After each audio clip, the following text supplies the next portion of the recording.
ఓం శ్రీకృష్ణ పరబ్రహ్మణే నమః. భగవద్గీత పారాయణానికి స్వాగతం, సుస్వాగతం. అందరికీ నమస్కారం అండి. మనము భగవద్గీతలో 2వ అధ్యాయం సాంఖ్యయోగంలో 70 శ్లోకాలు తెలుసుకున్నామండి. 70 శ్లోకాల్లో కూడా అర్జునుడు దుఃఖితుడయ్యి నేనేం చేయాలో తెలియడం లేదు, సరి అయినది మార్గం నువ్వే చూపించు కృష్ణ అని వేడుకున్నాడు. శరణాగతి వేసిండు. చేయడం వల్ల అప్పుడు ప్రారంభించిండు కృష్ణ భగవానుడు ఆ అర్జునుడికి ఏ విధంగా మనము ఉద్ధరింపబడాలి, ఎలా చేయాలి అని చెప్పడం ప్రారంభించిండు. ఇన్ని శ్లోకాలండి. ఇన్ని శ్లోకాల్లో కూడా మనము తెలుసుకోవాల్సింది ఏమున్నది? మన కోసమే చెప్తూ ఉన్నాడు భగవంతుడు. అయితే ఏమంటున్నాడు అంటే, అన్నీ నావే అని ఒక భావన, నాకు ఏదీ లేదు అని ఒక భావన. అన్నీ మనము కల్పించుకున్న భావనలు మాత్రమే. ఇవి ఏవి కూడా నిజం కానివి.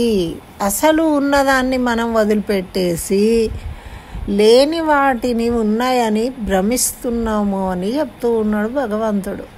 ఇప్పుడు నిత్యము కాని వాటి గురించి ఎంత మనము ఈరోజు ఉన్న కష్టం, ఇవాళ కష్టపడుతున్నాం అంటున్నాం. కష్టము అనేది మన ఫీలింగ్ మాత్రమే, కానీ నిజంగా కష్టము అనేది ఒక పదార్థం కాదు, అదొక వస్తువు కాదు. దాన్ని మనము భరించలేము. కానీ ఆ విషయ వాసనలకు సంబంధించిన భావనలతోని మనము మనసును కష్టపెట్టుకుంటున్నాం. అయితే భగవంతుడు మనను సృష్టించిండు, మంచి ఆరోగ్యాన్ని, శరీరాన్ని ఇచ్చిండు, ఉపకరణాన్ని ఇచ్చిండు. మరి ఇచ్చి దీంతో నువ్వు సాధించు, నువ్వు జ్ఞానవంతుడివిగా, నువ్వు నిజం తెలుసుకో, ఉద్ధరింపబడు అని మనకు ఒక అవకాశం ఇచ్చిండు. కానీ మనము మన చుట్టూ ఎన్నో సౌకర్యాలు ఏర్పాటు చేసిండు. ఇప్పుడు నిజానికి చూస్తే ఏ మనిషి కూడా ఒంటరిగా జీవించలేడు. ఒక్కడే మనిషి ఉన్నాడు అనుకోండి. ఇప్పుడు ఎండాకాలము, వానాకాలము, ప్రకృతిలో మార్పులు ఇవన్నీ జరుగుతూ ఉండడం అనేది సహజము. అలాగే మన శరీరంలో మార్పులు జరిగేది సహజము. మరి ప్రకృతికి సిద్ధంగా మనకు కావలసిన గాలి, నీరు, ఆహారము అన్నీ కూడా సమకూర్చి పెట్టండి భగవంతుడు. మనకు దేనికోసం ఎదురు చూసుకునే అవసరం లేకుండానే అన్నిటినీ కల్పించి మనను సృష్టించి చక్కగా ఇవన్నీ ఉపయోగించుకో, నువ్వు హాయిగా ఆనందపడు, నువ్వు నిజాన్ని సత్యాన్వేషణ చెయ్యి, నీలో ఉన్న ప్రకాశాన్ని తెలుసుకో అని మనకి జన్మ ఇచ్చాడు. కానీ మనం ఏం చేస్తున్నాం మరి? ఈ ప్రకృతిలో ఉన్న వాటినన్నిటిని అందంగా, ఎంత పూలండి మన ఇంటి ముందర చెట్టు, మురికి కాలువలో మొలిచిన ఒక చెట్టుకైనా సరే ఆకులు ఆకుపచ్చగా చక్కగా పువ్వులు ఎంత అందంగా కనబడుతుంటాయి రోడ్లు చూస్తూ ఉంటాయి. అటువంటి అందమైన దృశ్యాలను మనం ఏం చేస్తున్నాము? మన బుద్ధి వల్ల వాటిని పాడు చేస్తున్నాం, నాశనం చేస్తున్నాం. అంటే మంచి వాటినేమో వదిలిపెట్టి తొలగించుకొని, లేని వాటిని, అనిత్యమైన వాటిని కల్పించుకొని వాటి వల్ల ఏదో మనము తృప్తి పొందాలి, సుఖపడాలి అనే ఆలోచనలు చేయడం అనేదే ప్రకృతి విరుద్ధం. అందుకే భగవంతుడు ఏం చెప్తాడు? ప్రకృతి సహజంగా జీవించాలి. ప్రకృతికి మనకు అనుకూలంగా ఉండేది ప్రకృతి. మనం ప్రకృతి నుండి ఆవిర్భవించాం కాబట్టి మనలో ప్రకృతి తత్వం అనేది ఉంటుంది. కాబట్టి ప్రకృతి సిద్ధంగా ఈ ప్రకృతిలో మార్పులకు అనుకూలంగా మనం స్పందించినప్పుడు మనం కూడా హాయిగా ఆనందంగా ఉంటాం. మన ప్రకృతి ఎంత ఆనందంగా ఉందో మనము అంత ఆనందంగా ఉండగలుగుతాం. కానీ మనము ప్రకృతి విరుద్ధంగా ప్రవర్తిస్తున్నాం. అందుకే మన వేదాలలో అన్నిట్లో మనకు భగవంతుడు ప్రతీదీ అందించాడండి. మనము ఎలా జీవించాలి, ఎలా పొద్దున్నే ఎప్పుడు లేవాలి, ఏం చేయాలి, ఏ పనులు చేసుకోవాలి, ఎలా చేసుకోవాలి, ఎప్పుడు తినాలి, ఏం తినాలి, ఎలా తినాలి, ఏ రోజు ఏం చేయాలి అనేది ప్రతీది విషయము మనకు వేద రూపంలో అందించాడు. మరి వాటిని ఇంకా మనకు సూక్ష్మంగా అందించడం కోసము వ్యాస భగవానుడు పురాణాల రూపంలో, చిన్న చిన్న కథల రూపంలో, చివరకు చిన్న చిన్న చిన్న కథలు, కవితల దగ్గర దాకా మనము తెలుసుకుంటున్నాం. కానీ వాటిని ఏ విధంగా ఆలోచిస్తున్నామంటే అదొక వాంగ్మయము, అది చదువుకోవడానికి మాత్రమే కానీ అనుసరించడానికి కాదు అని మనం భ్రమలో ఉన్నామన్నమాట. మనకు ఎవరైతే పెద్దలు చెప్పిండ్రో వాటి అన్నిటినీ మనం ఆచరించడానికి చెప్పినవి కాదు. ఇప్పుడు మనం చాలా ఏదో అభివృద్ధిలో ఉన్నాము కాబట్టి ఇవన్నీ మనం ఆచరించేవి కాదు, కేవలము చదువుకొని ఆనందపడడమే వాటిని పక్కకు పెట్టేసి మన ప్రకృతి విరుద్ధంగా మనం జీవించడానికి ప్రయత్నం చేస్తున్నాం. ఇప్పుడు గాలికి ఎదురు పడవ ప్రయాణం చేస్తే ఏమవుతుందండి? సుఖం ఉంటుందా? దుఃఖమే కదా. అదే జరుగుతుంది మానవ జీవితంలో. ఎంత డబ్బు సంపాదించినా, ఎంత ఉన్నతమైన పదవులు సంపాదించినా, ఏవి సంపాదించినా మానవుడు ఎప్పుడు నిరంతరం దుఃఖితుడై ఎందుకుంటున్నాడు? ఏదో ఒక దుఃఖం, ఎప్పటికీ ఏదో ఒక దుఃఖం. ఎందుకు ఆ దుఃఖాన్ని కలిగిస్తున్నది అంటే ప్రకృతికి విరుద్ధంగా ఉన్నందువల్ల మనకు దుఃఖాలు అనేవి కలుగుతున్నాయి. అయితే ఈ దుఃఖాన్ని మరి తెలుసుకొని మనం ఏమైనా సవరించుకునే అవకాశం ఉందా అంటే మన పెద్దలు ముందే మనకు నిర్ణయించి పెట్టిండ్రు. పెద్దలను అనుసరించడమే మనకు శ్రేయస్కరము అని ఎన్ని రకాలుగా, ఎన్ని పురాణాలు, మన భగవద్గీత, తిరుప్పావైలో గోదాదేవి అందరు చెప్పింది అదే. పెద్దలు అనుసరించిన మార్గంలో అనుసరించడమే మనకు శ్రేయస్కరం. వాళ్ళు ఏం చెప్పిండ్రండి? పల్లెటూర్లో అయినా కూడా, ఏ ఊర్లో అయినా కూడా పొద్దున్నే లేవడం, పెద్దలు కనిపిస్తే నమస్కరించడం, వాళ్ళు గుళ్ళో గంట కొట్టగానే భగవంతుడిని సుప్రభాతం చేసే టైంకి అందరు లేవాలి. ఊర్లో అందరూ గుళ్ళ గంట కొట్టి లేచేటోళ్ళు. లేచి చక్కగా వాళ్ళ పనులు చేసుకోవడానికి వెళ్ళేటప్పుడు ఆ భగవంతుడికి నమస్కరించుకొని, పెద్దలకు నమస్కరించుకొని వాళ్ళ పనులు ప్రారంభించుకునేవాళ్ళు. ఏదో గంటలు పూజలు చేయడం అనే కాదు. మన ఇళ్ళల్లో కూడా కొంతకాలం అయిన తర్వాత మనకు రేడియోలో వచ్చిన గుళ్ళల్లో రికార్డులు వేసేవాళ్ళు.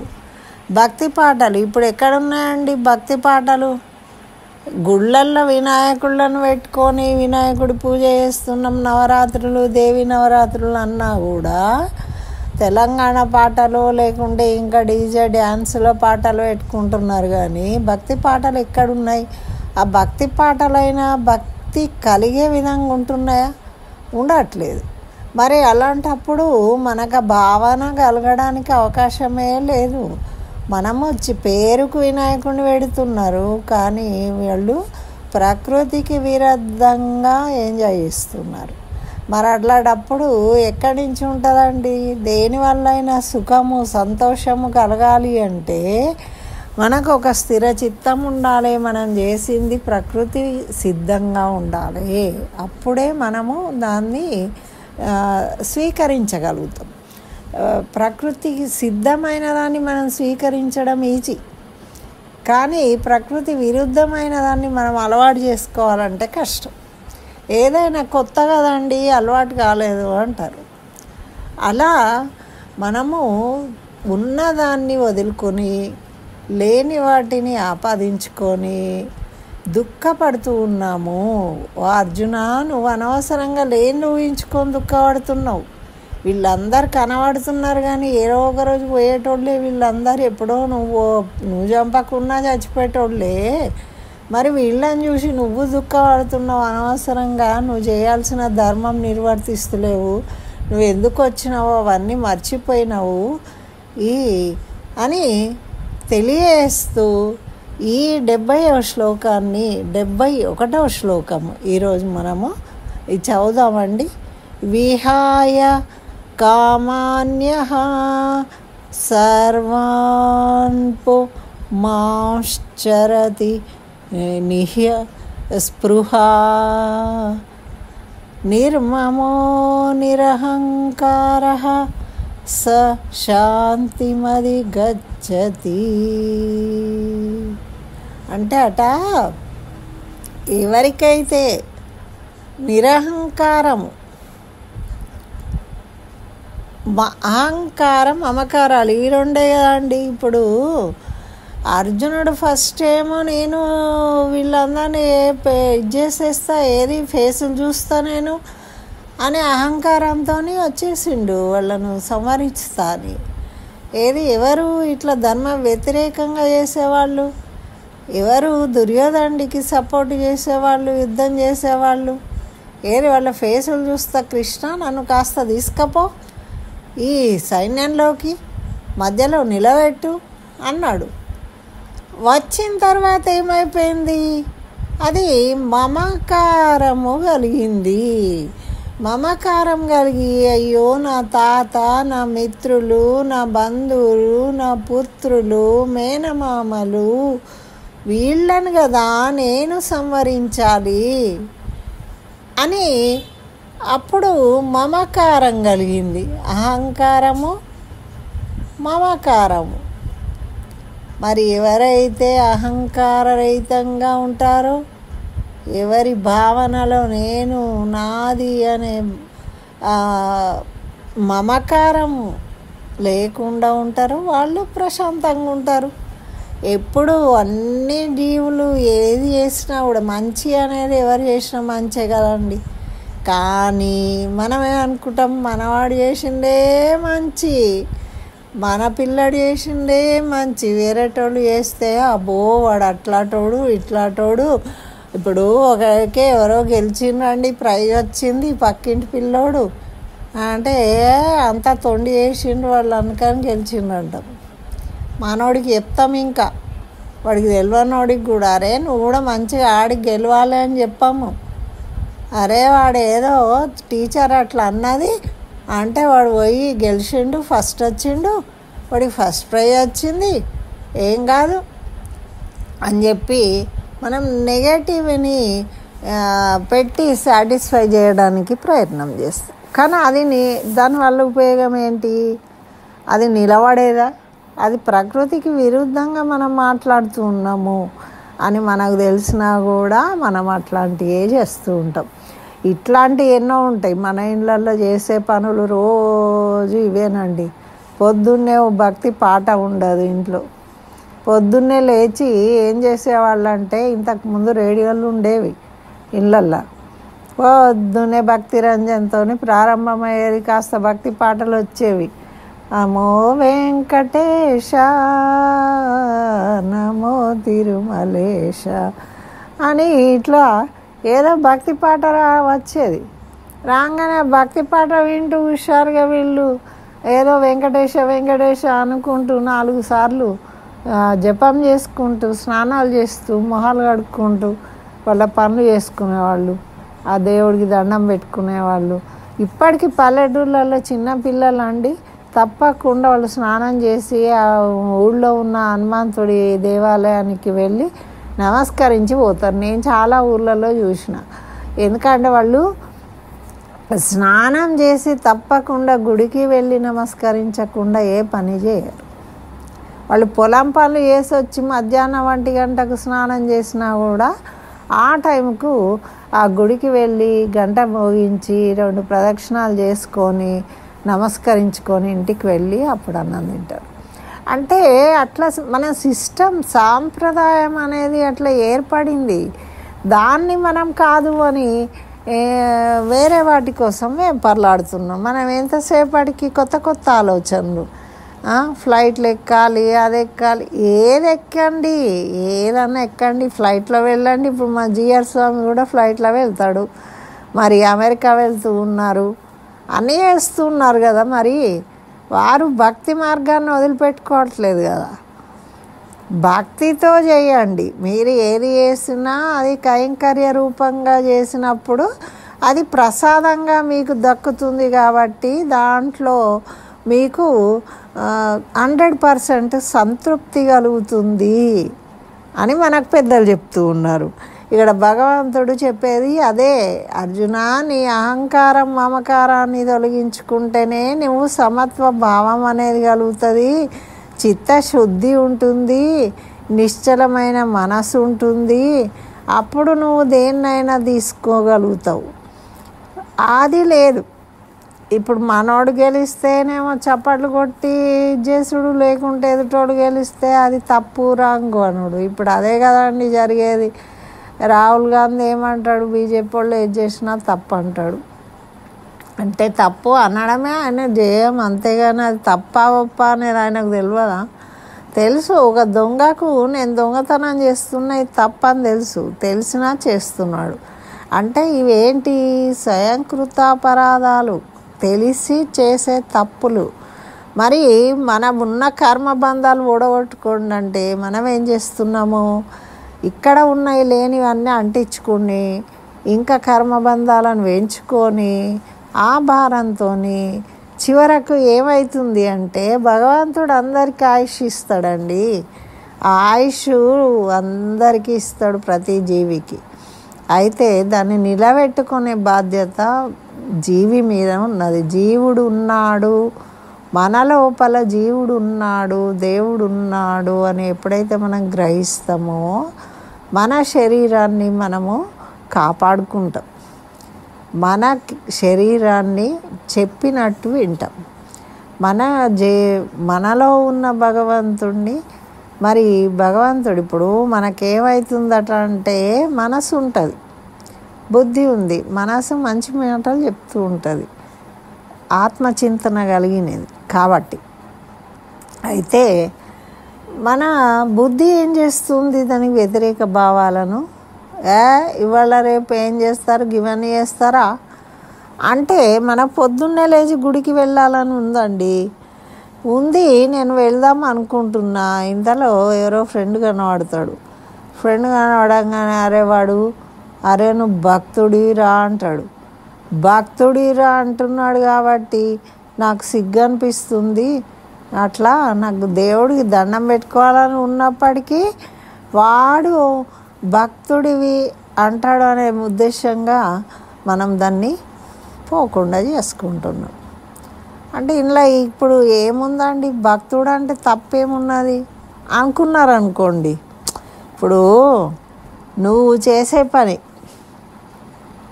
నువ్వు ఒక టీచర్ జాబ్ చేస్తుంటే టీచర్ అంటారు, గుడికి వెళ్తే భక్తుడు అంటారు. తప్పేముంది?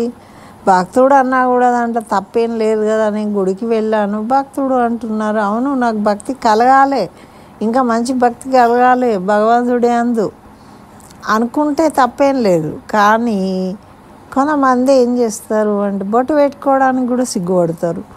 బొట్టు పెట్టుకుంటే బొట్టు పెట్టుకున్నావా అంటారు అని. అంటే సభ్య సమాజంలో అదేదో చేయరాని ఘోరం చేసినట్టుగా కొంతమంది.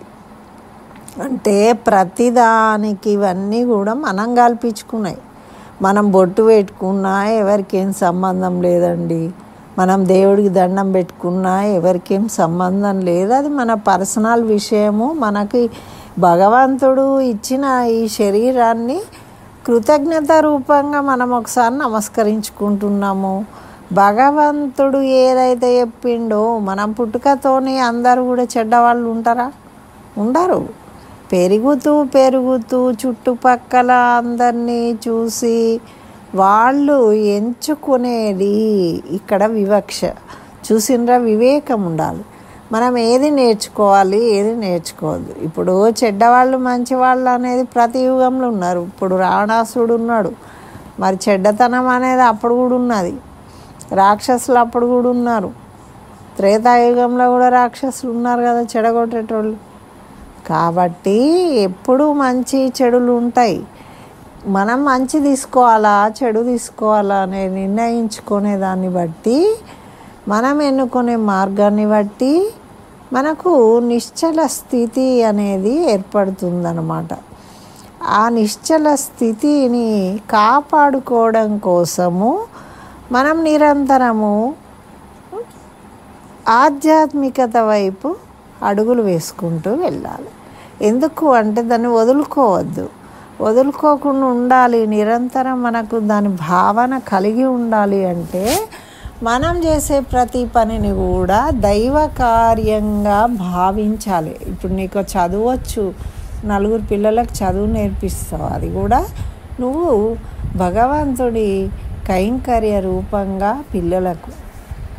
అంటే ప్రతి జీవిలో కూడా దేవుడు ఉన్నాడు, దేవుడికి సేవ చేస్తున్నా నేను అనే భావనతో చేస్తూ వెళ్ళినప్పుడు అహంకారం అనేది కానీ మమకారం అనేది కలగదన్నమాట. ఇప్పుడు ఇది నేనే దేవుడి సొత్తు, నేనే దేవుడికి ఈ శరణాగతి చేశాను, నేను దాసుణ్ణి అనేది మన సాంప్రదాయం. ఈ దాసులు ఎందుకు అనుకుంటాము అంటే, మనము చూడండి, ఇప్పుడు మనమే ఒక దానికి బాధ్యత వహించినప్పుడు మనకు కష్ట నష్టాలు, బరువు బాధ్యతలు అన్నీ ఉంటాయి. దాంట్లో ఏ విధంగా చేసుకోవాలి అని ఆలోచించడము, దాని అన్ని బాధ్యతలు. అదే ఇప్పుడు మనము దాసుణ్ణి, నేను ఇప్పుడు అమ్మ వెంట చిన్న పిల్లగాడు ఉన్నాడండి, వాడికి ఏం బరువు బాధ్యత ఉంటుంది? అమ్మ చూసుకుంటుంది, వాడికి ఏదో అవసరం లేదు. ట్రైన్ ఎక్కినా, ప్లేన్ ఎక్కినా, ఎక్కడికి వెళ్ళినా కూడా వాడు ఆనందంగా తల్లిని చూసుకుంటూ ఆనందపడుతూ ఉంటాడు, ఆడుకుంటూ ఉంటాడు. మన పనులుండి చికాకు పడి మనము ఏరా కూర్చోరా అట్లా అంటాం, కానీ వాడికి అర్థం కాదు. మనం ఏమేం చేయాలి, అక్కడ టికెట్ కొనుక్కోవాలి, దానికి ప్లేస్ చూసుకోవాలి, ఇది మనది కాదు, లేవాలి, మన సీట్ ఎక్కడుందో వెతుక్కోవాలి, ఇవన్నీ బాధ్యతలు మనకు ఉంటాయి. కానీ వాడికి ఏది ఉండదు. అట్లా మనం ఎప్పుడైతే భగవంతుడి మీద భారం వేసి మనం చేస్తూ ఉంటామో అప్పుడు మనం అంత ఫ్రీగా ఉండగలుగుతాము. ఆ భగవంతుడి మీద వేయడం వల్లనే, ఇప్పుడు ఎవరి మీదన వేస్తే ఎవరు భరిస్తారండి? ఇప్పుడు నీదే బాధ్యత ఇది అని ఎవరికైనా అప్పగిస్తే ఊరుకుంటారా, తీసుకుంటారా బాధ్యతను? మన వాళ్ళు చుట్టుపక్కల ఎవరన్నా తీసుకుంటారా? అన్నదమ్ములు తీసుకుంటారా? తల్లిదండ్రులు తీసుకుంటారా? ఒక వయసు వచ్చిన తర్వాత ఎవరి బాధ్యతలు వాళ్ళకే ఉంటాయి. కాబట్టి మనము భగవత్ కైంకర్య రూపంగా భగవంతుడి మీద భారాన్ని వేసి చేస్తే మనకు బాధ లేదు, ఆ భగవంతుడే చూసుకుంటాడు. ఇప్పుడు ఇక్కడ ఒక ప్రోగ్రాం చేద్దాము, మంది వస్తారా రారా, ఏం చేయాలి, అది చేయాలా, ఇది చేయాలి అని ఆలోచిస్తుంటాం. నేను ఒక మంచి కార్యక్రమం చేయాలనుకున్నాను, భగవంతుడా నీ దయ నమస్కరించి మనం చేసినాం అనుకోండి. జిఎస్వామి కూడా ఎన్నోసార్లు చెప్తారు, వారు ఇట్లా ఆలోచించి పెద్ద వర్షాలు పడేటప్పుడు యజ్ఞం చేసినాము, భగవంతుడి మీద భారం వేసి సంకల్పం చేయడం అయింది, అది సక్రమంగా జరిగింది అని. అట్లా ఏ స్థాయిలో అయినా కూడా ఎప్పుడైతే మనం భారాన్ని భగవంతుడి మీద పెట్టి నిమిత్త మాత్రంగా మనము ఉపకరణంగా ఉపయోగపడతామో అప్పుడు మనం మనసు ఆందోళన చెందాల్సిన అవసరం లేదు, మనం టెన్షన్ పడాల్సిన పని లేదు, మనకు బాధ్యత లేదు, మనకు ఏది లేదు. మళ్ళీ ఫలితం మాత్రము మనకు ఎప్పుడు కూడా పాజిటివ్గా, సక్సెస్ఫుల్గా, విజయవంతంగా జరుగుతాయి అన్నమాట. అది మనం అలవాటు చేసుకోవాలి. చిన్నప్పటి నుంచి కూడా ఇదే పద్ధతిలో మనం అన్ని రకాలుగా ఆలోచిస్తూ అలవాటు చేసినప్పుడు ఆ విధంగా మనకు ప్రాక్టీస్ అవుతుంది. అంతేగాని ఎప్పుడో కొన్ని రోజులు చేసుకోవాలి, ఒక 2 గంటలు చేస్తే ప్రాక్టీస్ అయిపోయింది చేసేస్తామండి అంటే అవుతుందా అండి? గీ యోగాను ఎక్సర్సైజు చేయమంటారు డాక్టర్, చేయాలంటేనే మనకు చేయరాదు. అట్లాంటిది ఇది జీవిత సాధన. కాబట్టి మనందరం కూడా టెన్షన్ పడకుండా చక్కగా ఉన్నంతలో ఆలోచించుకొని ఎక్కువ పెద్ద పెద్ద కష్టాలను భావించకుండా చిన్న చిన్న వాటి ద్వారా మనము ఆనందాన్ని పొందుతూ ఆ భగవంతుణ్ణి కొలుస్తూ జీవితం కొనసాగించాలి. ఇదండి, అప్పుడే మనము ఆనందంగా ఉంటాము, మన జీవితము పరిపూర్ణము అవుతుంది. స్వస్తి. సర్వం శ్రీకృష్ణ చరణారవిందార్పణమస్తు.